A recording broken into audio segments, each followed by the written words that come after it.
Eh, bueno, como siempre, un agrado poder estar con ustedes compartiendo la palabra. Espero que el Señor también me use para esto y que también podamos estar todos atentos a lo que el Señor quiere hablar hoy día.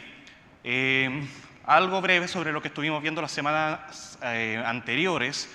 Vimos con el pastor Hernán 3 enseñanzas sobre primeramente el pecado, también sobre lo que era el sacerdocio, los sacrificios que se ofrecían por el pecado y también lo que era la labor de los profetas de llevar la palabra de Dios, la verdad de Dios. Y todo eso visto también, lamentablemente, desde la perspectiva del fracaso del hombre para intentar llegar a Dios. Pero eso también visto desde el Antiguo Testamento. Ahora quiero que veamos algo también desde el Nuevo Testamento, y la semana pasada empezamos a ver lo que era Cristo, lo que era el Mesías prometido, el Rey. Y ahora quiero que nos centremos en lo que es la salvación y que la semana que viene veamos lo que es la iglesia. Todo también visto ahora desde la perspectiva del éxito de Dios de acercar al hombre a Él, desde el Nuevo Testamento esta vez. Y luego de esto, de que veamos estas 6 predicaciones, esta es la quinta, ya va quedando una nomás además de esta, vamos a empezar con el estudio de Primera de Juan. Ahí recién vamos a empezar con lo que es Primera de Juan. Ahora bien, yo quiero hacer una pequeñísima aclaración sobre lo de la semana pasada, que era Jesús, Cristo, y precisamente sobre esa palabra, Cristo, que más bien es el Cristo, es un título que lleva Cristo, el Mesías también lo podríamos llamar, que no es el primer nombre de Jesús, no es el segundo nombre, sino que es la idea del título de ser el ungido de Dios, el enviado de Dios, para salvar a la humanidad, para reinar también por siempre. Y hoy hablaré precisamente sobre eso primero que mencioné, sobre el Cristo enviado para salvar a la humanidad, la salvación. Y bueno, para definir lo que es la salvación, es necesario también que aclaremos, primeramente, que somos salvados. Que somos salvados. ¿De qué somos salvados? Y también que aclaremos cómo es que somos salvados. Así que lo primero que vamos a hacer es dejar todo en las manos del Señor para que sea guiando esta enseñanza y que Él nos use para eso, que podamos entender lo que quiere enseñar. Oremos. Amado Padre, gracias por este bello momento que nos das de poder abrir la palabra, de poder reflexionar y aprender sobre este tema tan importante, tan grande, que es la salvación que tenemos, la cual solamente podemos llegar a ella por los méritos de Jesucristo y no por nuestra justicia. Gracias por eso, Señor, y ayúdanos también ahora a profundizar en esto, a aplicarlo a nuestros corazones y también a ser enseñados por ti hoy día. Oramos en el nombre de Jesús. Amén. Bien, para definir, como les decía, lo que es la salvación, es necesario que aclaremos primero que debe haber algo de lo que somos salvados. Como cuando alguien se salva de un accidente y dice, me salvé. Bien, ¿de qué te salvaste? Del accidente. ¿O de qué te salvaste? De que me asaltaran, o de esta enfermedad, o de perder mi trabajo, etc. Me salvé de algo. Pero es difícil definir salvación sin saber de qué nos estamos salvando. Y lo otro también es definir cómo es que me salvé. Me salvé de que me asaltaran porque alguien me ayudó, porque había alguien en el camino que me ayudó. O me salvé de esta enfermedad porque estaba vacunado, quizás, etc. Cuando conocemos estas cosas, podemos tener una mirada mucho más completa de lo que es la salvación. Y lo tercero sería saber también qué pasa conmigo. ¿Qué pasa conmigo ahora que soy salvado? Un ejemplo. Me salvé de morir en un accidente porque un bombero me rescató, bien, y ahora como consecuencia de eso puedo seguir viviendo y hacer más cosas, porque fui salvado. Entonces las preguntas cuando hablamos de la salvación tienen que ser estas. Primero, ¿me salvé de qué? ¿De qué me salvé? Segundo, ¿me salvé gracias a qué? ¿Cómo es que me salvé? Y tercero, ¿para qué me salvé? Y ahora estamos por supuesto acá en un contexto de iglesia, con la Biblia en nuestras manos, en un contexto centrado en Dios, que habitualmente damos gracias a Dios por lo que es la salvación. Y a veces llegamos simplemente a la idea de que somos salvos para ir al cielo cuando muramos y que no iremos al infierno cuando muramos, lo cual está bien, pero prácticamente no responde ninguna de las preguntas que planteamos de forma clara y muchas personas terminan viendo la salvación como comprar una entrada simplemente para un evento, lo que sea, y que lo que tengo que hacer para eso es repetir una oración o seguir estos 4 pasos, estos 5 pasos, y eso nos asegurará que cuando muramos iremos al cielo o, en el caso de que no hagamos esto, al infierno. Y quizás muchos de los que estamos acá llegamos a la salvación pensando así, sin entender bien cómo funcionaba todo esto, haciendo cosas que la Biblia nunca enseña que debiésemos hacer. O con una predicación quizás que no estaba muy cercana, no estaba muy basada en la Biblia. Pero Dios lo que quiere, y si Dios ha permitido esto, es simplemente que seamos salvos, que lleguemos a esa salvación y que también entendamos que todo es para la gloria de Él. Pero si hemos comprendido que la salvación ahora es mucho más que una oración, es mucho más que 5 pasos para llegar a eso, entonces también tenemos el deber de conocerla mejor, de disfrutarla más y de que cuando nos toque enseñarla, lo hagamos mejor. Pero no voy a hablar hoy día de métodos, ni nada de eso, solo quiero referirme a qué es la salvación de la que tanto hablamos y cantamos. Y lo que vamos a hacer hoy día es más como una clase que como una exhortación, un llamado al corazón que podemos hacer ustedes. Esto va a ser más bien como una perspectiva más teórica de lo que es la salvación. Y luego también tendremos, por supuesto, la oportunidad de aplicar esto a nuestros corazones, de hacer que llegue también a nuestras vidas, quizá de una forma natural, si es que yo lo explico de una manera buena. Y para eso también, por supuesto, es necesario que oremos como ya lo hicimos al Señor, para que podamos entender esto, para que el Espíritu Santo, que es Dios también, morando en nosotros, abra nuestros ojos y nos permita entender todo lo que Dios mismo nos está enseñando por medio de su palabra. Así que vamos con la primera pregunta. ¿De qué nos salvamos? O mejor dicho, ¿de qué fuimos salvados? Y voy a proponer al menos 3 perspectivas de la salvación. Primero, somos salvados del pecado. Ya eso es lo primero, somos salvados del pecado.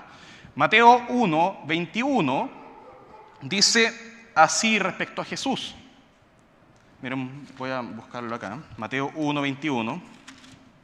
Un texto que creo que leímos en todo caso la semana pasada. Dice así: y dará a luz, acá hablando a José, el padre político, podríamos llamarlo, de Jesús, y dará a luz un hijo y llamará su nombre Jesús. ¿Por qué? Porque Él salvará a su pueblo de sus pecados, salvará de sus pecados. El pecado es todo lo que no agrada a Dios y que por tanto Dios no acepta. Así como un juez juzga crímenes, delitos, Dios juzga pecados. Y para que seamos aceptados y aprobados en este juicio que Dios hace, necesitamos ser limpios de pecados, ser sin pecado. Así que cuando nos salvamos de todo lo que el pecado hace en nosotros. Un ejemplo de esto es que el pecado vendría siendo como una enfermedad, quizás como un virus, un coronavirus, y ustedes quieren entrar a este templo. Así que imaginemos que el medidor que está afuera, más que indicar la temperatura, indica si efectivamente tenemos o no el virus. Así que si sale positivo, ustedes no podrían entrar y además tienen la enfermedad, tienen el virus, tienen los síntomas, tienen todo eso.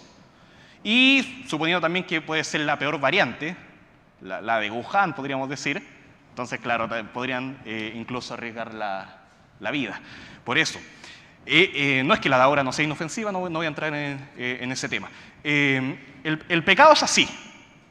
Y mucho más, no nos deja entrar a la presencia de Dios, no al templo, sino que no nos deja entrar a la presencia de Dios. Y además tenemos que lidiar con todas las consecuencias del pecado, con todos los síntomas del pecado, con esas consecuencias que incluso nos llevan a la muerte.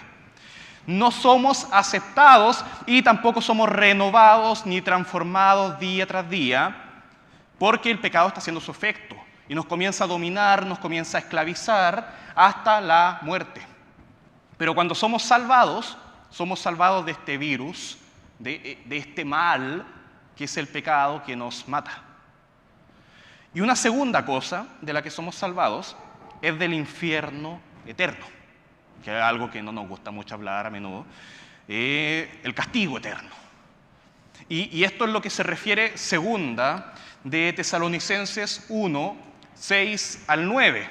Ahí probablemente también lo van a poder ver en las pantallas, pero quiero centrarme principalmente en el 9, pero partamos del 6. Dice así, segunda de Tesalonicenses 1, 6. Porque es justo delante de Dios pagar con tribulación a los que os atribulan, y a vosotros que sois atribulados, daros reposo con nosotros, cuando se manifiesta el Señor desde el cielo con los ángeles de su poder, en llama de fuego, para dar retribución a los que no conocieron a Dios, ni obedecen al Evangelio de nuestro Señor Jesucristo. Noten que esa es la condición. No conocieron a Dios, ni obedecen al Evangelio de nuestro Señor Jesucristo, la condición que no cumplen.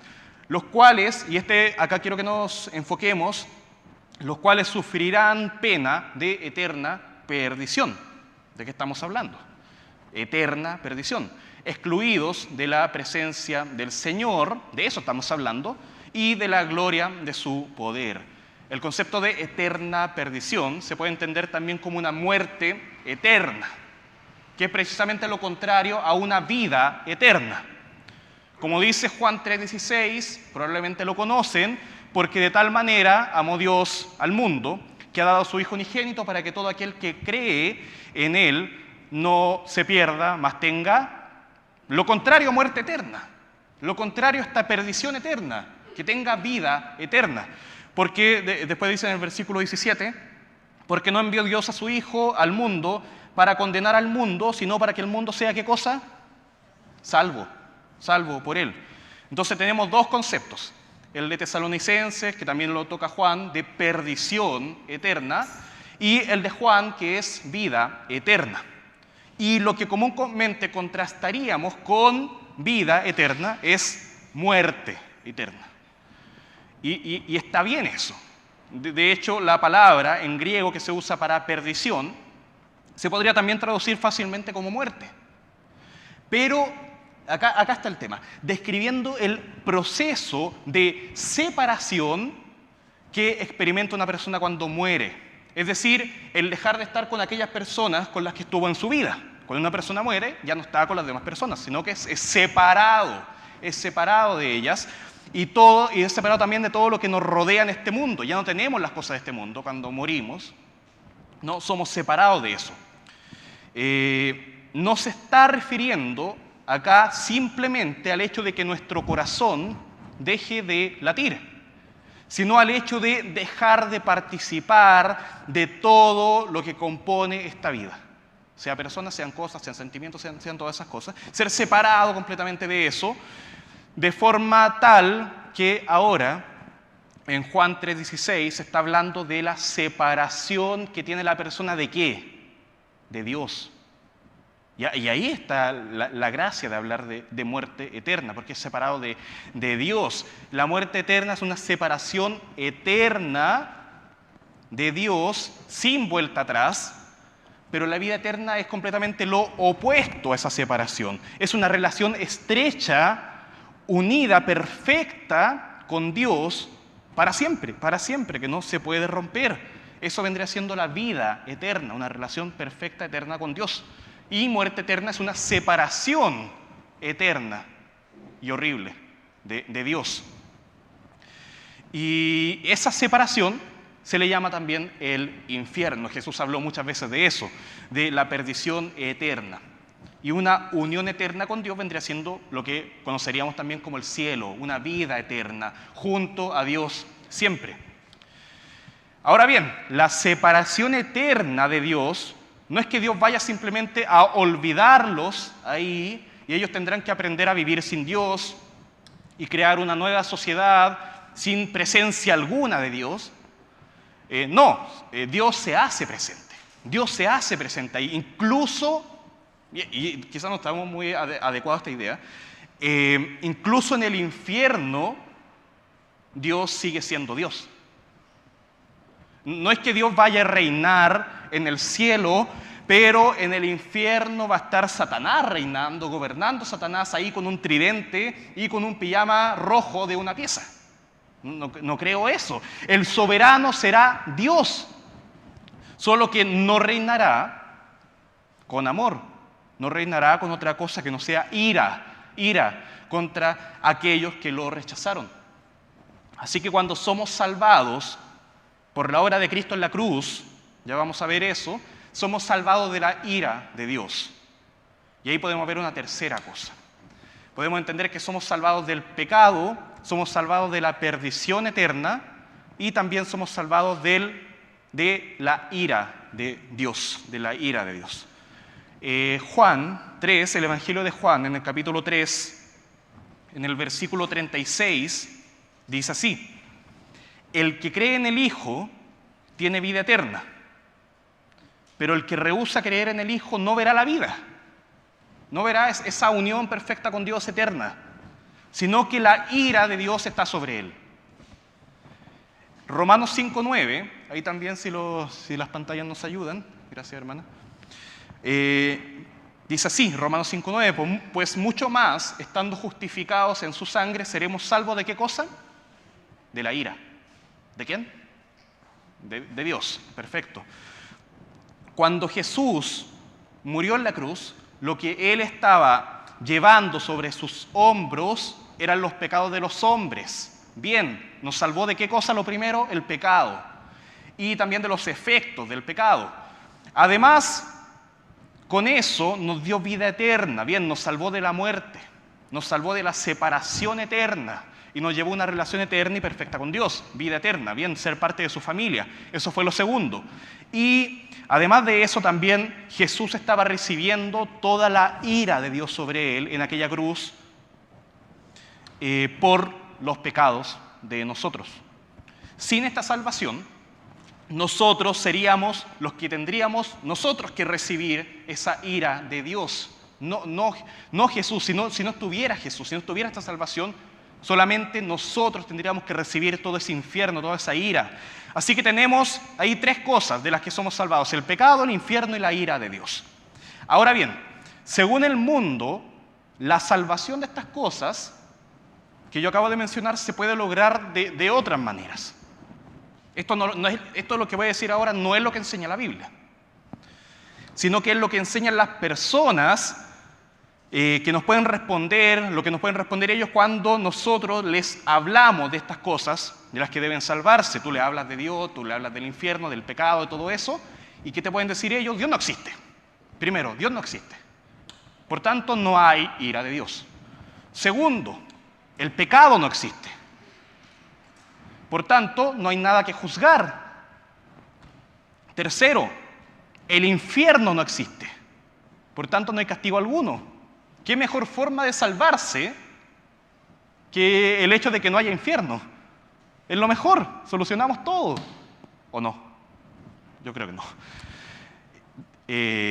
Una cuarta cosa. Dios sí existe, pero no su ira, no la ira de Dios. Sino que Dios los va a perdonar a todos, porque Dios es solamente amor y perdón.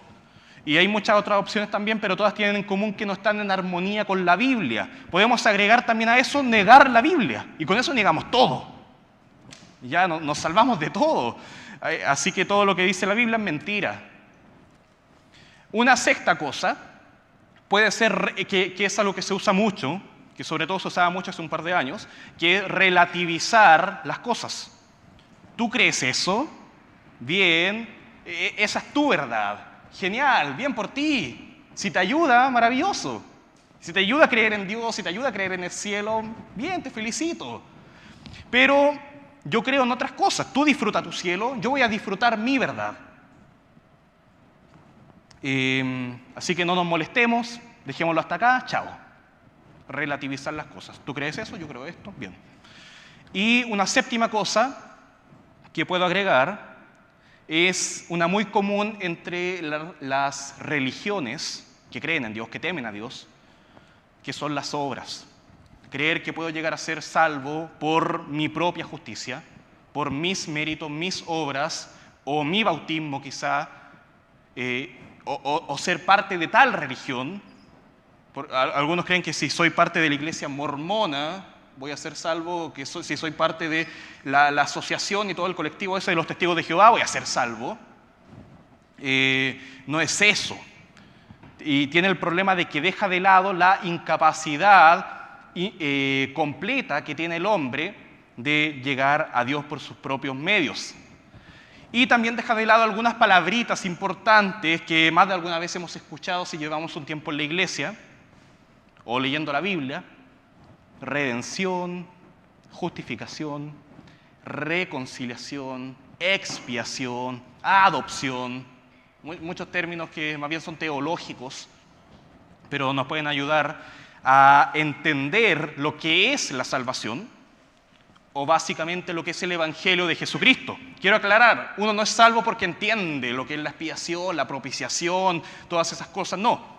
Uno es salvo solamente por la fe, creer en Jesucristo, también lo voy a explicar un poquito más adelante. Pero bueno conocer también estas palabras.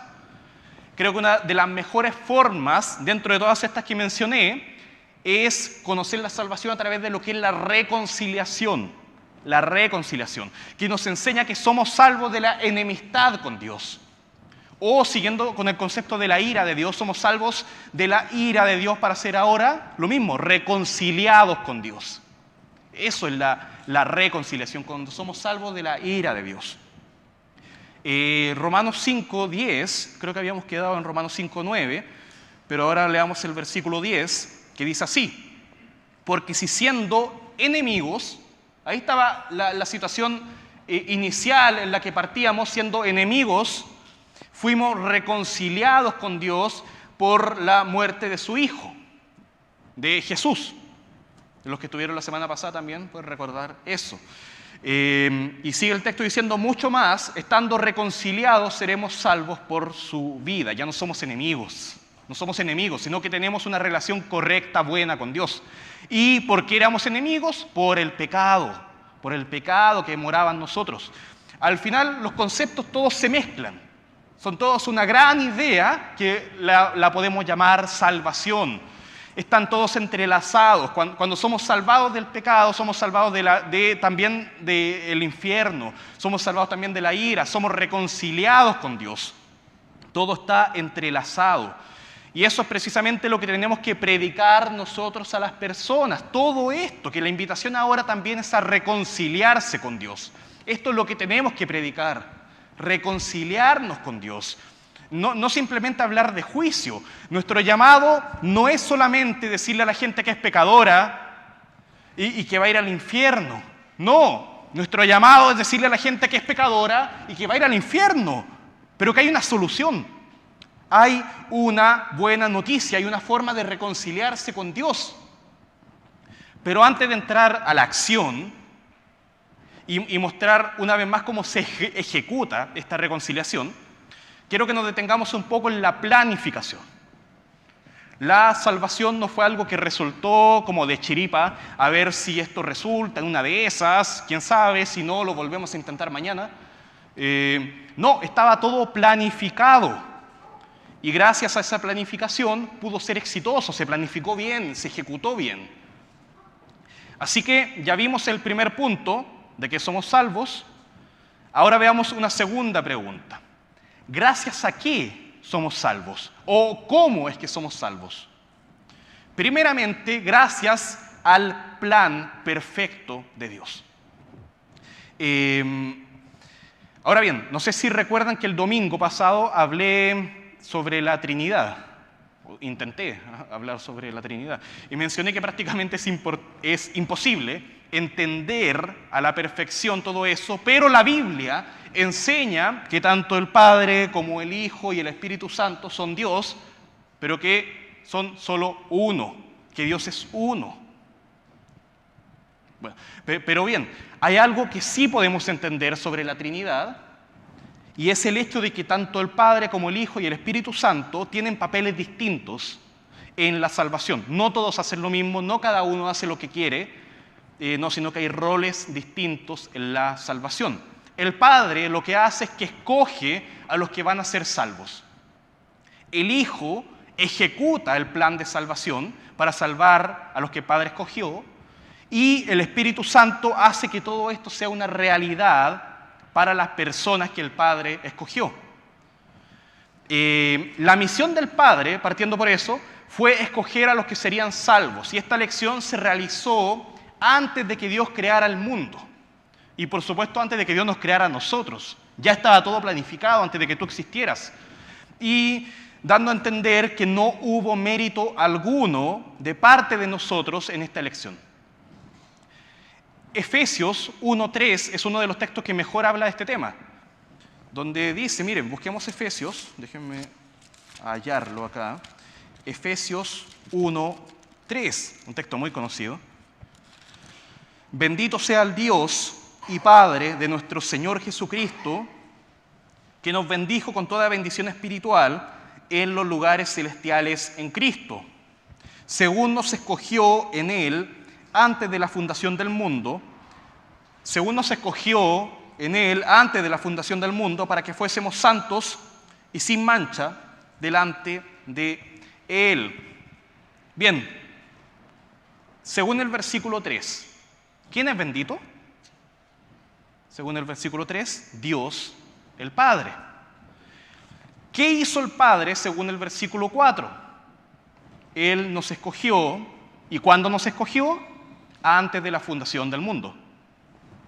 Ahora, yo podría preguntar, ¿nos escogió Dios porque vio el futuro y vio que en el futuro seríamos distintos y que lo escogeríamos nosotros a Él?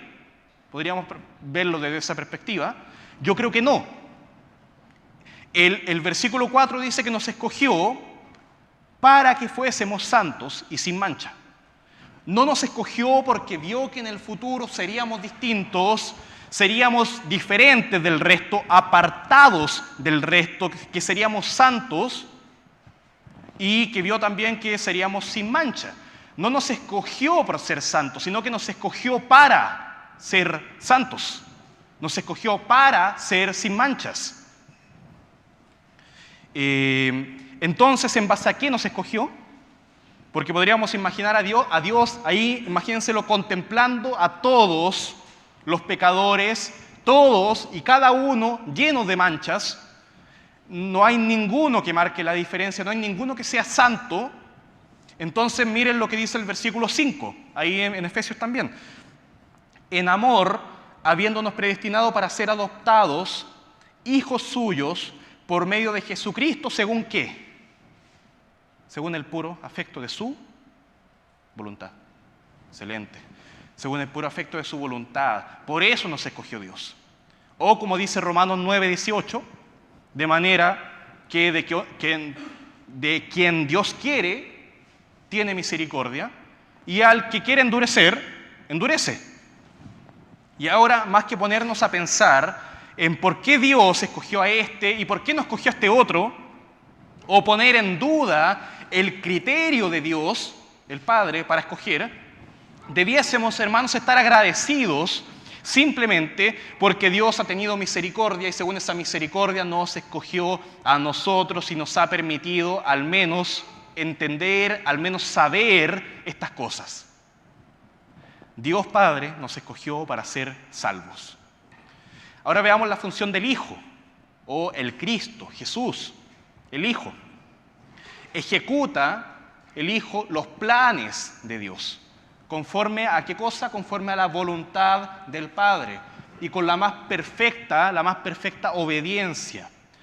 Miren, veamos lo que dice Juan, el Evangelio de Juan, capítulo 6, versículos 37 al 40. Versículo 37, todo lo que el Padre me da vendrá a mí, y al que a mí viene no le echo fuera. Acá la idea es la de referirse a personas que el Padre le da, no tanto cosas, porque los versículos anteriores a este, antes del 37, vienen hablando de personas que acuden a Dios. Así que como el Padre las escoge, también las prepara a estas personas para ir a Cristo. Versículo 38, porque he descendido del cielo no para hacer mi voluntad, dice Cristo el Hijo, sino la voluntad del que me envió. Y en este caso, la voluntad del que me envió, que dice ahí el versículo 38, es la voluntad del Padre. El Padre, ¿qué fue lo que hizo?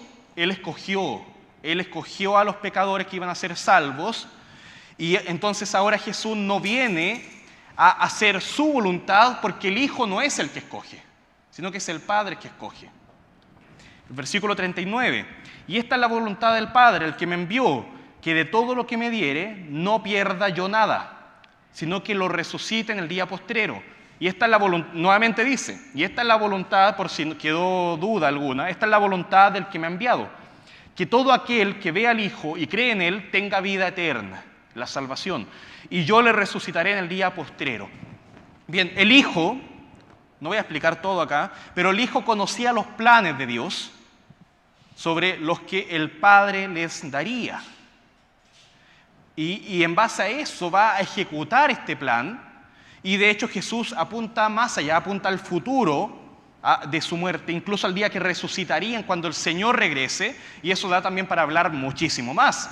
Pero la idea es esta: el Padre escoge a algunos y luego envía a Jesús, el Hijo, para ejecutar su voluntad de salvar a esos que el Padre escogió. Ahora veamos la función del Espíritu Santo. El Espíritu de Dios lo que hace es hacer que todo lo que el Hijo hizo al morir en la cruz y resucitar al tercer día sea una realidad en los corazones de los escogidos. Él toma a estas personas y abre sus ojos, los hace creer para que puedan ver las cosas como realmente son. Jesús muere por los pecadores, pero el Espíritu Santo nos hace entender que nosotros somos los pecadores. Dios, el Padre, escoge a los que van a ser salvos, pero el Espíritu Santo nos hace entender que hay un Dios. Si el Padre escoge, pero el Hijo no da su vida por los que escoge, simplemente no se logran estos planes. Sería un fracaso. Y si el Hijo muere por los pecadores, pero el Espíritu Santo no obra en los corazones de los pecadores, tampoco sirve de nada. La carta de Tito, en el capítulo 3, versículo 5, dice así: nos salvó no por obras de justicia que nosotros hubiéramos hecho, sino por su misericordia, por el lavamiento de la regeneración y por la renovación en, ¿qué cosa? En el Espíritu Santo. Excelente. Lo que hace el Espíritu Santo es regeneración y renovación. Él cambia lo viejo, lo cambia por algo nuevo. Cambia nuestro corazón que rechaza a Dios por uno que ahora busca a Dios. Cambia nuestra inclinación a hacer lo que a Dios desagrada a hacer lo que a Dios agrada, a acercarnos a Dios. Cambia nuestro orgullo, nuestra autosuficiencia, por el convencimiento de que somos pecadores y que necesitamos el perdón de Dios. Cambia todo eso. Y entonces la obra de Dios Padre y del Hijo tiene sentido. Tiene sentido. Ya no es locura. Antes era algo completamente ridículo, sin sentido, pero una vez que el Espíritu Santo entra en nosotros, lo entendemos, lo creemos, lo amamos. Antes era como intentar explicarle a una persona ciega de nacimiento la belleza de un arco iris. Lamentablemente no lo podría entender. No lo podría entender como es en verdad. ¿Por qué? Porque no puede ver. Pero si esa persona ahora recibe la vista, se va a maravillar, va a entender todo eso que le intentamos explicar. El Espíritu Santo eso es lo que hace, nos da vista para ver a Dios, para ver a Cristo.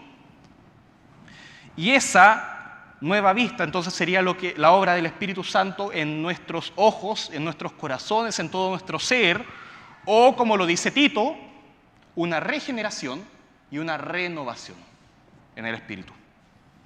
Ahora bien, entendiendo la planificación de Dios, ahora veamos un poco de la ejecución. Vamos a la acción ahora.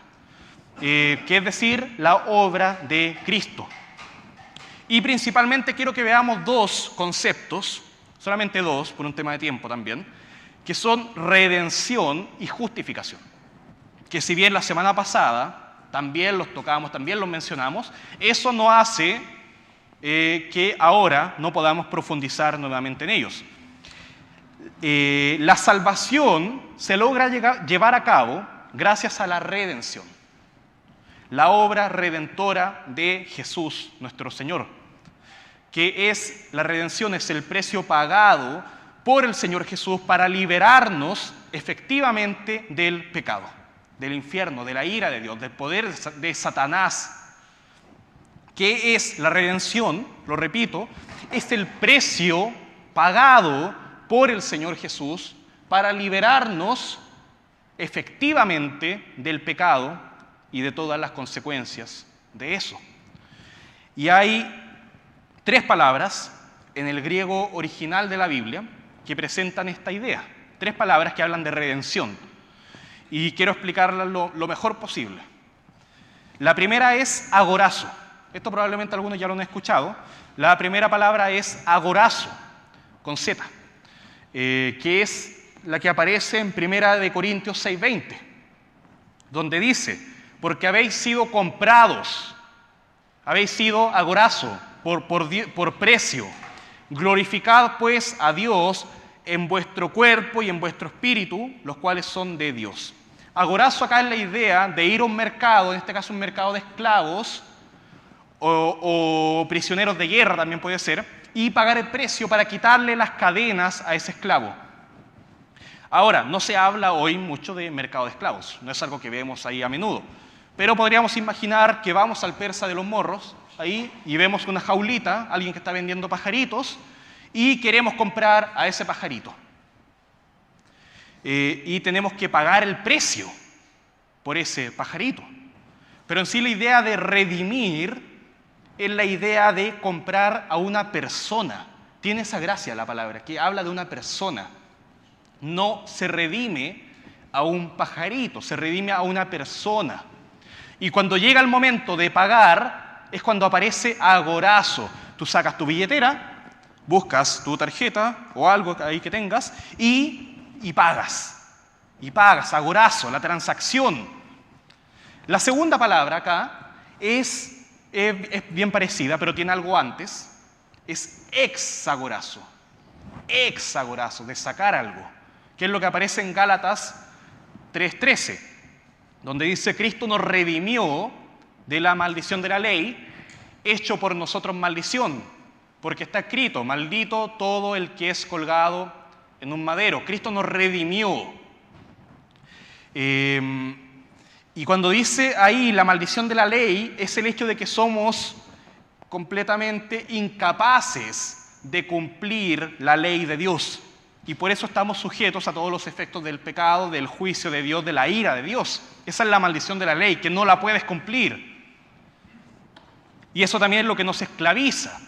Si tuviéramos una cadena en cada brazo, una cadena acá diría pecado y la otra cadena diría la ira de Dios.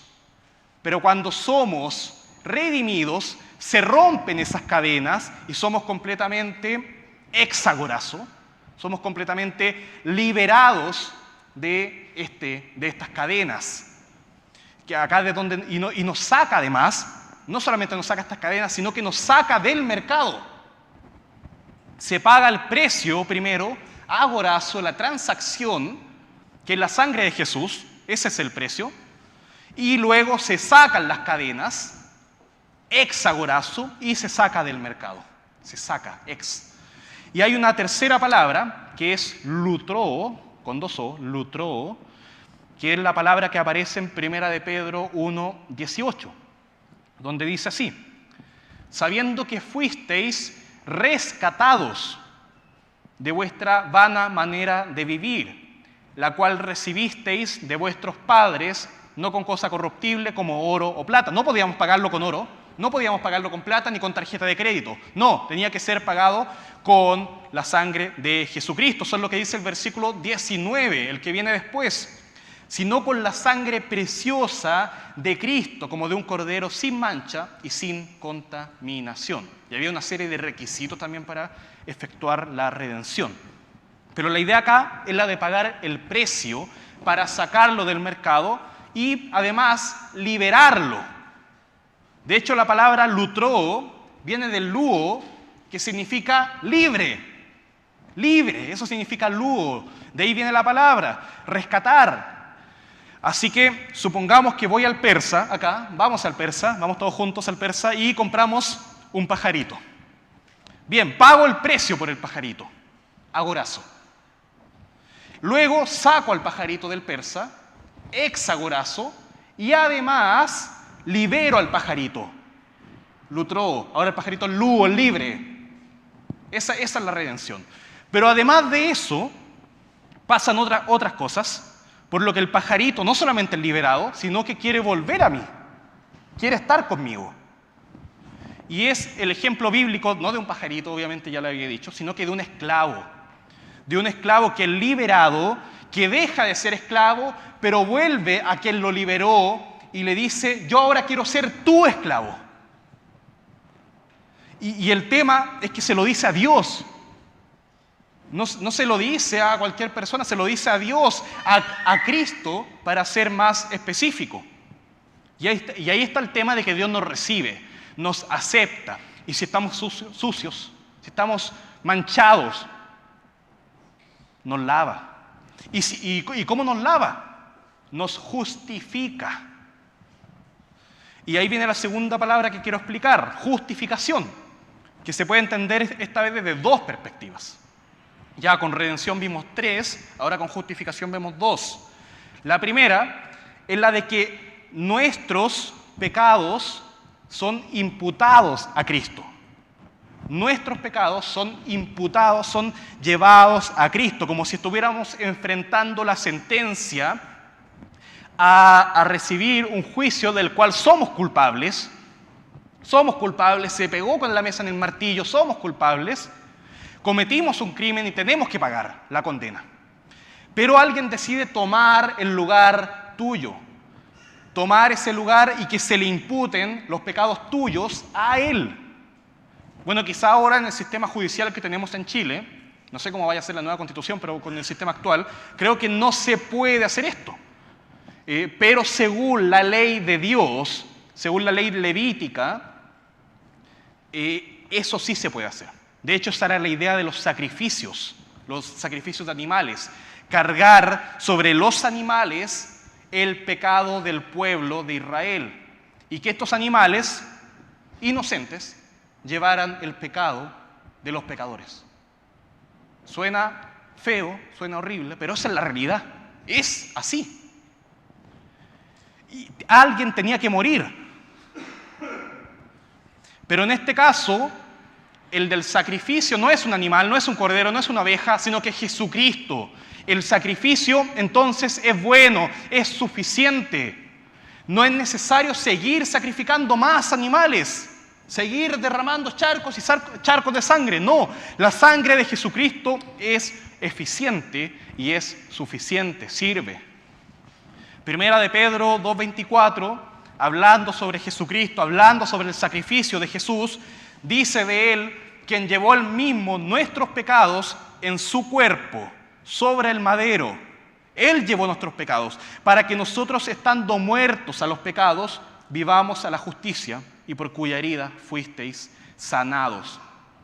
Y 2 de Corintios 5:21, hablando también sobre Jesús, dice, al que no conoció pecado, por nosotros lo hizo pecado, para que nosotros fuésemos hechos justicia de Dios en Él.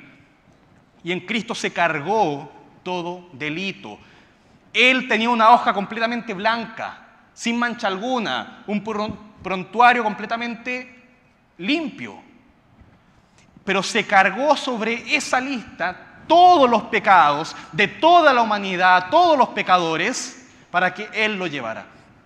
Y Dios el Padre entonces, ¿qué hizo? Trató al Hijo, trató a Jesús como si Él hubiera cometido los pecados. Como si Él hubiera cometido los pecados de todos los que iban a ser salvos. Y no solo eso, sino que trata a los pecadores, a aquellos miserables pecadores, los trata como si ellos tuvieran todas las buenas obras, toda la bondad, toda la justicia, la santidad de Jesús. Y esa es la otra parte de la justificación. La parte en que la justicia de Cristo es imputada a mí, es cargada sobre mí. Todo lo bueno, yo le pasé lo malo, Él me pasó a mí lo bueno. La justicia perfecta del Señor Jesús cae ahora sobre nosotros y así somos vistos ahora, así nos ve Dios. Así nos ve Dios como si fuéramos sin pecado alguno. Por eso nos acepta, porque estamos limpios, estamos lavados de nuestro pecado, de todo nuestro pecado. No estamos sucios, no tenemos mancha. Gracias a Jesucristo. Tenemos un prontuario completamente limpio. Miren, Filipenses 3:9 dice así: y ser hallado en Él, no teniendo mi propia justicia. Acá está hablando Pablo, no teniendo mi propia justicia. Pablo era un pecador. Mi justicia que es por la ley, sino la que es por la fe de Cristo, la justicia que es de Dios por la fe. Mi propia justicia no servía para nada. Mis buenas obras no servían para nada. Eran intentos vanos, intentos vacíos que no salvaban a nadie. Pero la justicia que es por la fe, por creer en Jesucristo, esa sí que vale. Esa lo vale todo. Nos hace justos, aprobados por Dios. Y cuando vemos todo eso, todo ese precio pagado para liberarnos del pecado, y esos pecados que llevó Jesús para limpiarnos de eso, y cómo también la justicia perfecta de Cristo cayó sobre mí, me cubrió a mí, y ahora Dios me ve así, ¿qué tenemos que concluir? ¿Cómo concluimos eso? No lo merezco. No lo merezco. Realmente merecía el juicio, merecía la condena, pero estaban los planes de Dios que fuéramos salvados. ¿Y en qué podemos contribuir en esto? En nada. Primeramente porque Dios debe llevarse todo el mérito, todas las glorias para Dios. Y segundo, porque no podemos contribuir en nada simplemente. No hay nada que podemos hacer. Así de simple. Así que es un regalo. Es un regalo. Por eso se llama gracia. Es gratis. Y finalmente llegamos a la conclusión de que la salvación es por gracia. Miren, Efesios 2, versículo 8, probablemente algunos se lo conocen de memoria, pero leámoslo, Efesios 2:8, porque por gracia sois salvos, por medio de la fe. Hermoso, maravilloso. Esta es la gran conclusión a la que llegamos. Por gracia, no lo merecíamos, somos salvos por medio de la fe, y no de vosotros. ¿Cuál es la parte de ustedes? ¿Cuál es la parte mía?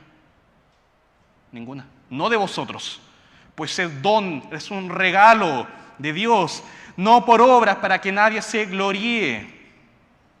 Y muchos de los versículos que yo he estado mencionando acá han sido quizá algunos que ustedes ya conocían, que ya incluso sabían de memoria, y eso es genial, pero quizá algunos que llevan poco tiempo acá, que no saben todo eso, no importa.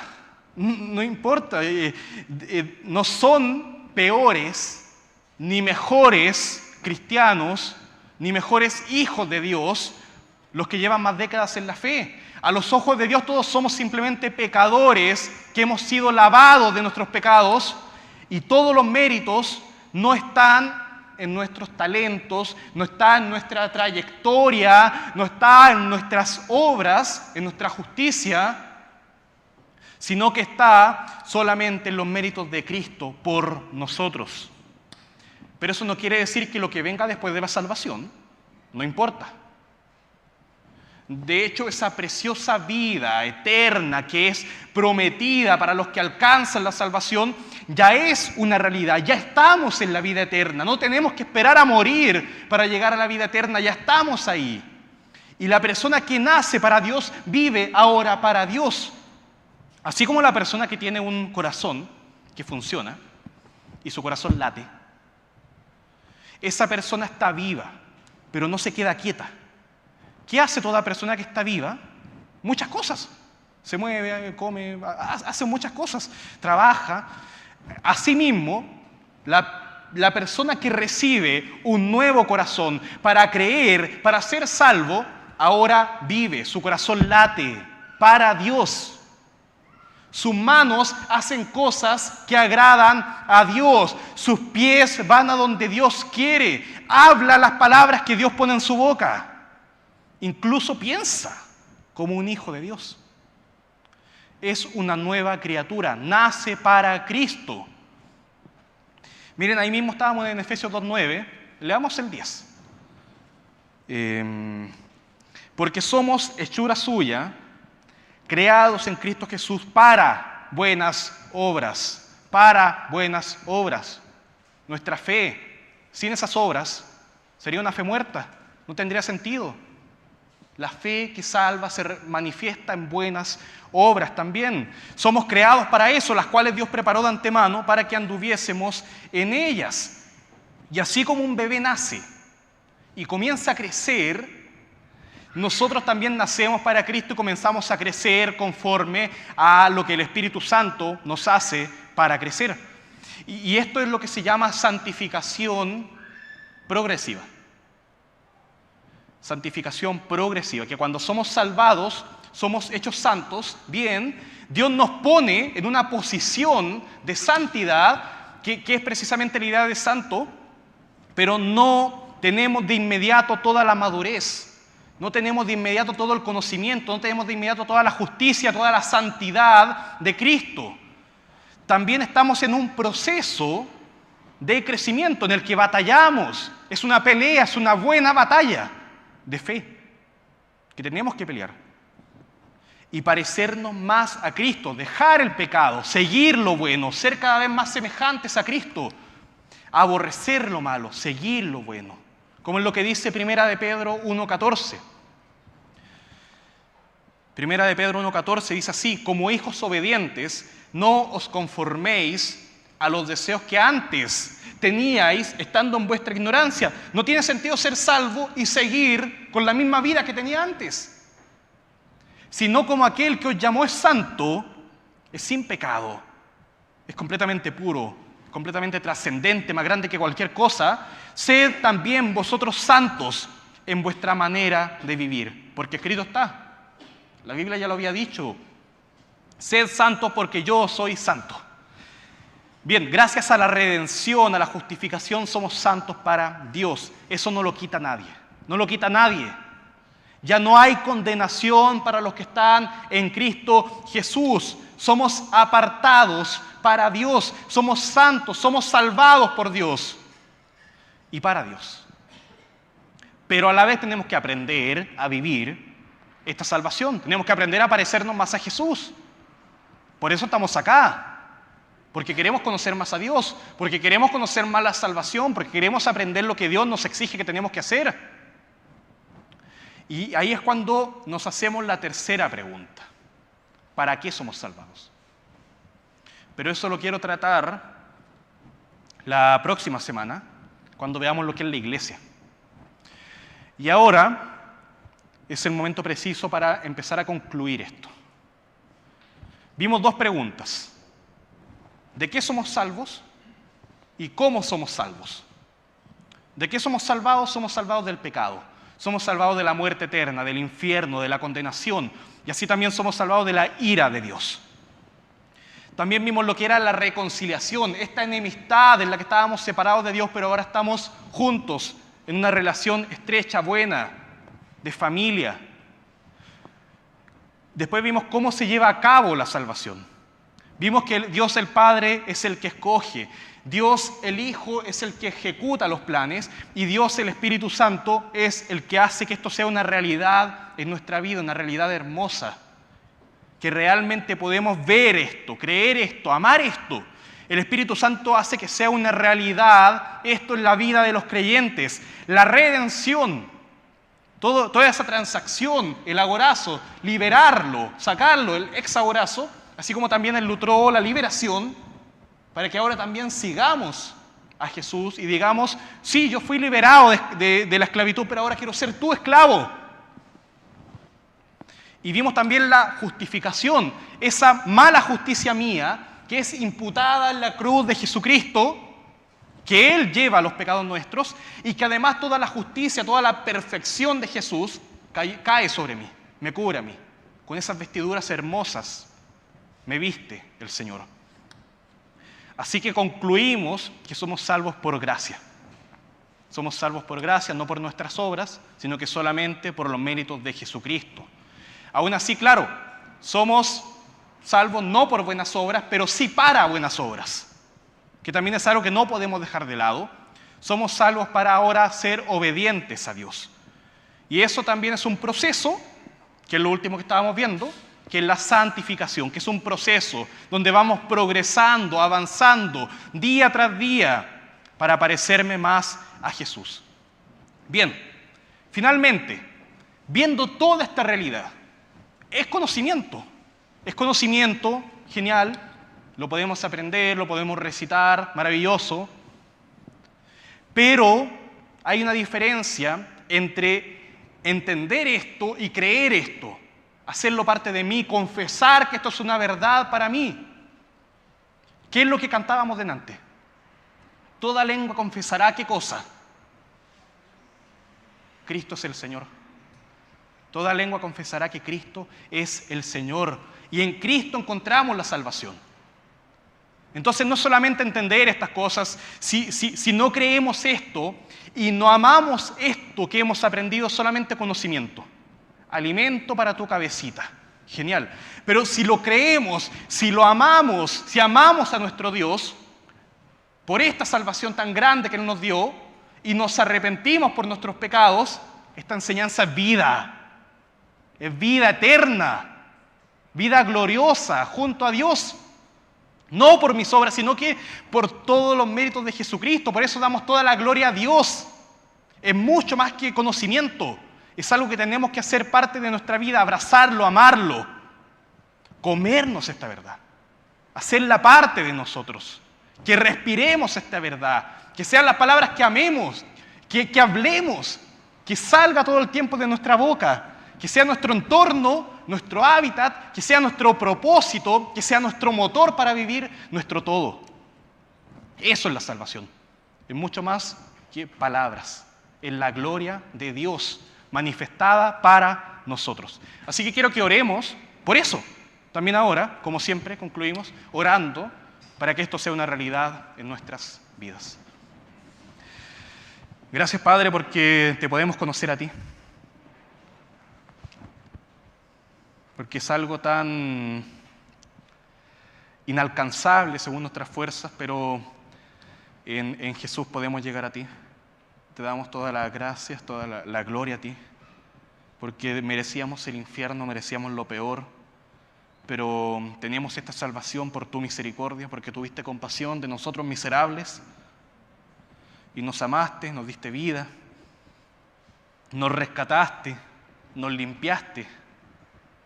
Gracias porque estuvo en tus planes hacer esto.